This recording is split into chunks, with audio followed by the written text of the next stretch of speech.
Good morning, everybody. Welcome to the program. It's Tuesday, October 20th, coming to you live from our studio in Seoul. I'm Kim Mo-kyun. Before we get started, these are the stories we're following at the top of the hour. Amid continuing cluster infections in senior care hospitals across the nation, South Korea reports 58 new COVID-19 cases Tuesday. World Health Organization says that 184 countries have now joined the COVAX facility, which aims to finance COVID-19 vaccines to be distributed fairly to both rich and poor countries. And in the latest survey conducted by Japan's Yomiuri Shimbun, 50% of some 1,000 respondents say they are against Tokyo's plan to possibly discharge radioactive water from the tsunami-wrecked Fukushima nuclear plant into the ocean. We begin with the COVID-19 situation here in South Korea. Health authorities reported 58 new cases on Tuesday, falling below 60 for the first time in 4 days.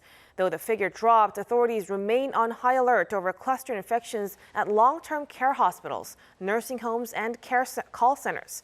Of the new cases, 41 were locally transmitted, most of which were in the greater capital area.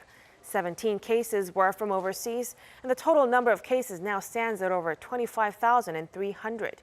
3 more deaths have been reported, with the death toll rising to 447.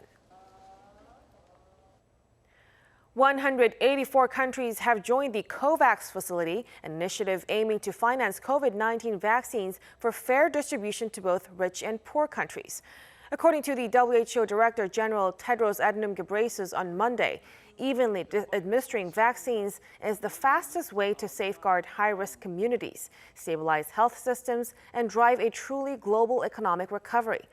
According to the WHO, there are almost 200 candidate vaccines being developed worldwide, with 44 of them in clinical trials. Ecuador and Uruguay were the latest countries to join the initiative. A leading infectious disease expert in the United States has warned the next 3 months might be the darkest of the entire pandemic.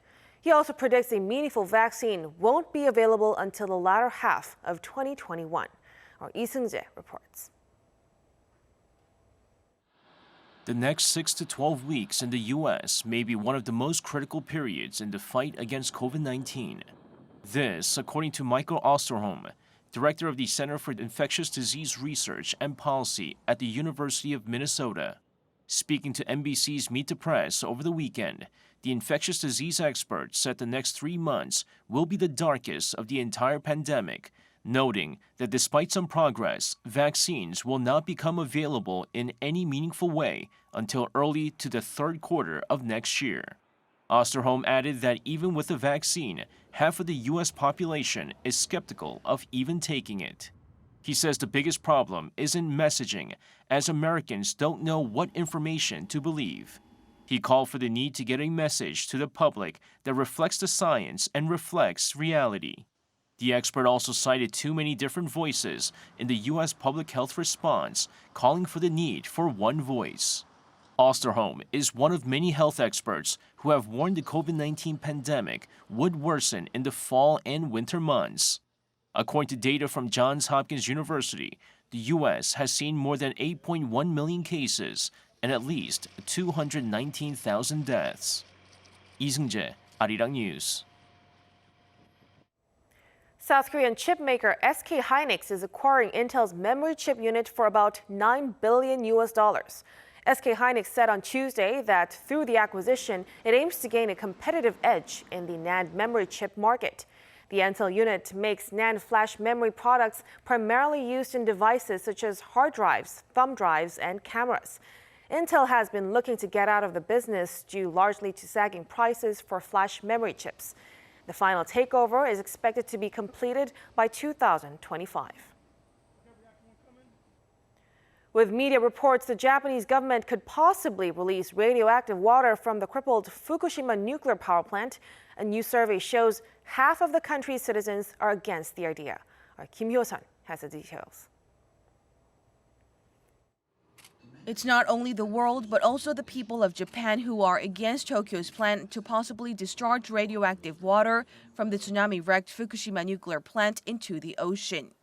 A new survey conducted by the local daily Yomiuri Shimbun on over 1,000 eligible voters across Japan, some 50% said they are against such a plan. 41% supported the idea, while 9% did not have an opinion. The country's fishing industries, especially those in the northeastern prefecture of Fukushima, are also continuing to voice their concerns. They say discharging contaminated water into the sea would be detrimental to their prolonged efforts to rebuild their industry and reputation amid lingering domestic and foreign consumer concerns over the safety of their catches. Neighboring countries are also continuing to express deep concerns over the matter, with Beijing's foreign ministry calling on Tokyo to reach a final decision after negotiating with other countries. It also points out that radioactive material from the 2011 tsunami and earthquake has already been discharged, posing a great threat to the marine environment and human health.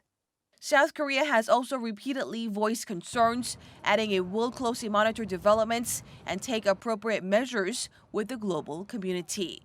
Despite continued opposition from home and abroad, the Japanese government provides the same answers over and over. We would like to deepen a discussion within the government and want to responsibly make a decision at an appropriate time. Against such a backdrop, it may be difficult for Tokyo to make its official announcement as scheduled next Tuesday. Kim Hyo-san, Arirang News. Russian hackers have been accused of cyber attacks on the 2018 PyeongChang Winter Olympics held in South Korea. The hackers from Russia's military intelligence agency have been condemned for conducting numerous malicious cyber attacks over a 4-year period from 2015. Recently, U.S. and British officials discovered their attempt to disrupt the since-postponed Tokyo Olympic Games. Our Min-jung has more. 6 Russian intelligence officers have been condemned for a series of widespread cyber attacks, including attacks during the 2018 PyeongChang Winter Olympics in South Korea. According to the U.S. Justice Department and British officials on Monday, the officers from Russia's GRU military intelligence agency were involved in the hack of the 2018 Winter Olympics and Paralympics held in South Korea. They conducted spear phishing campaigns against South Korea, the host of the Winter Games, as well as the International Olympic Committee, Olympic partners, and athletes. Then, during the opening ceremony, they launched the Olympic Destroyer malware, which deleted data from thousands of computers supporting the Games, rendering them inoperable. In addition, according to Britain's foreign ministry, the attack on South Korea was made to look as if it was conducted by hackers from China or North Korea. U.S. and British officials have also uncovered the GRU's attempt to disrupt the Olympic and Paralympic Games in Tokyo, which were scheduled to take place this year before being postponed due to the pandemic. Meanwhile, the U.S. has pressed charges against the GRU hackers for reportedly conducting and attempting a series of widespread and malicious cyber attacks from 2015 to 2019. Other cyber offenses allegedly performed in the 4-year period by the Russian hackers include attacks on the 2017 French elections and the NotPetya malware, known as one of the costliest cyber attacks in history. Min-jung, Arirang News. Thousands of anti-government protesters have taken over the streets of Bangkok once again, despite an emergency decree put in place last Thursday. The continuing fight has sparked another rally in Hong Kong, where a group of democracy activists are saying that they stand with Thailand. Our Lee Kyung-eun has the latest. Anti-government protesters are still gathering in Thailand, defying a protest ban for the 5th consecutive day. The government closed subways, arrested at least 80 protesters, and reportedly attempted to block messaging apps. Police also threatened to shut 4 news outlets for violating an emergency decree that's been in place since October 15th. But people keep on fighting. I think we're able to rely on each other even without the leader's presence, and we can carry out orderly protests. This shows that we don't have to be influenced by anyone or anything. We're all here on our own. Protesters persist with peaceful rallies using hand gestures only. The three-finger salute, the primary symbol of the three-month movement, is taken from the movie Hunger Games, where it was used as a sign of challenge against the totalitarian system. For young Thais, it also symbolizes their defiance against the disproportionate economy and the monarchy, the core of what they're asking to be reformed.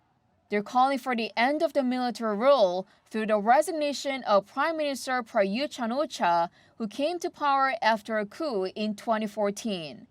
The movement triggered another rally in Hong Kong, where democracy activists gathered at the Thai consulate, chanting, "We stand with Thailand." Among the protesters was Joshua Wong, a key figure in Hong Kong's pro-democracy movement. Hong Kong people stand with Thailand, just like how people in Thailand stand with Hong Kong in 2019. With the greater crackdown, will result in greater resist from people and activists all over the world. The bond between protesters in Thailand and Hong Kong has grown in a movement called the Milk Tea Alliance, referring to drinks popular in both places. Lee Kyung-eun, Arirang News. Up until a while ago, the night tours at one of Seoul's most famous palaces had been postponed due to the COVID-19 pandemic. However, with eased social distancing now in place, the palace has opened its doors for the event. Our Cho Won-jong went to check it out and files us this report. Imagine standing inside one of Seoul's royal palaces at night. The Korean Cultural Heritage Administration is allowing Seoul residents to do just that at Changdeokgung Palace for its annual Moonlit night tours. As we are getting ready for this October, we decided to add new places that weren't part of previous tours. We'd like to make sure visitors can enjoy all the different spots at the palace. Previously, tours were launched in May and August but came to an end abruptly due to the unexpected spread of COVID-19. To make sure they can go ahead safely this time around, quarantine measures have been put in place. Every visitor must check in using QR codes. After temperature checks and hand sanitizing, headsets and traditional lanterns are provided to help guide them along the tour. To keep social distancing, officials have reduced group sizes from 100 to 20 people. With only the light from lanterns and the voice from the tour guide, guests find their way to their first performance. Through Nakseonje Complex, visitors find themselves in the Sangnangsjeong, where they listen to Korean traditional music played using bamboo flutes, daegum. Just a few meters away from the secret garden Juhamlu, one visitor explains why she was looking forward to coming. I've gotten so much stress lately amid the pandemic, but wanted to change that by coming here to check out these beautiful spots at the palace. Tours will now last 100 minutes, up from 90, with additional spots added to the route. At the Changdeokgung Secret Garden, visitors are able to enjoy musical storytelling performance like pansori while looking at small ponds. At the last stop before heading home, there are performances of shadow puppets and Korean traditional fan dancers. Tours will continue until October 25th, but due to high demand, tickets are now completely sold out. Choi Won-jong, Arirang News.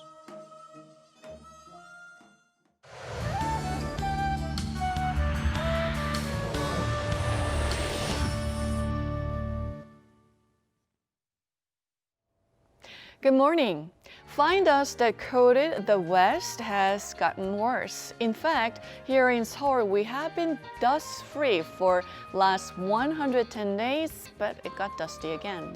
So those of us in the western parts of the country will need to wear a face mask that can actually block the fine dust throughout the day today. Meanwhile, thick morning fog in inland areas will clear as the day moves along. A chilly morning will turn warm and highs will get up to similar levels to yesterday, ranging from 21 to 23 degrees Celsius. Mostly sunny skies will dominate the country, but the skyline will be fogged up by dust in the west. Then we have rain in the forecast from tomorrow. The south coast and Jeju will be rainy tomorrow, and the capital region will see showers on Thursday. Then we'll notice a big drop in morning temperatures from Friday at a low of just 5 degrees Celsius here in the capital, which is Sanggang, the final autumnal term. That's Korea for you, and here's a look at the weather conditions around the world.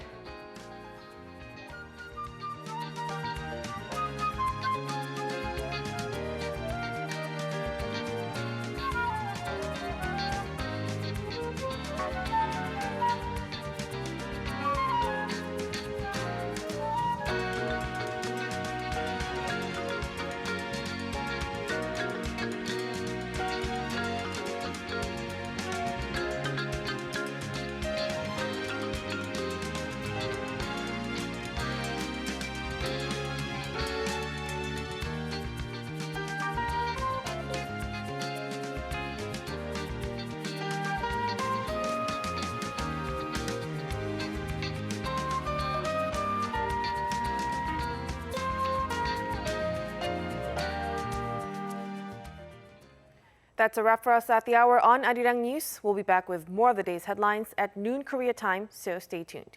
Thank you for watching and goodbye.